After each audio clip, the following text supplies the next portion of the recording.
আজ বানাবো একটা সিম্পল মোমো। তো এখানে আমি আটাটা অনেকক্ষণ আগে মেখে রেখেছি সাদা তেল আর অল্প একটু নুন দিয়ে। আটাটা আর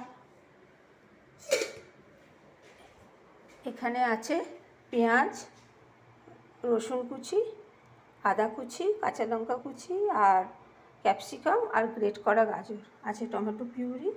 আর এখানে রেখেছি এই যে ছানাটাকে দিয়ে দিয়েছি কড়াইয়ে তেল। এবার আমি এই সবজিগুলোকে দিয়ে ভালো করে একটু ভেজে নেব। সবজিটা আমি বেশি ভাজবো না, খালি একটু কাঁচা গন্ধটা যাতে চলে যায়। এবার আমি দিয়ে দেবো এতে টমেটো পিউরিটা আর কাঁচা লঙ্কা কুচোনোটা, কেন কাঁচা লঙ্কাটা ভাজা হয়ে গেলে খেতে ভালো লাগবে না। তো টমেটো কাঁচা লঙ্কা দিয়ে আমার এটা একটুখানি হালকা করে আমি নেড়ে নিয়েছি। এবার আমি এতে দিয়ে দেবো ছানাটা দিয়ে কিন্তু গ্যাসটা জোরে রাখতে হবে, তা নাহলে কিন্তু ফ্যাস ফ্যাস করবে ছানাটা।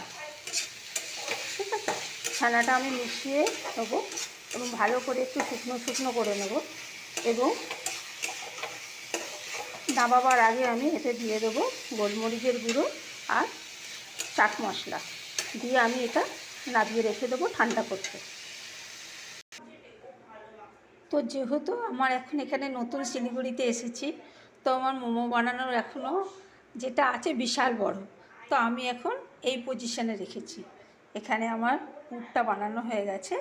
আমি এখানে রুটির মতো বেলে নিয়েছি, নিয়ে এবার আমি এটাকে কিভাবে ফোল্ড করব দেখাচ্ছি। এই যে এই করে নিলাম।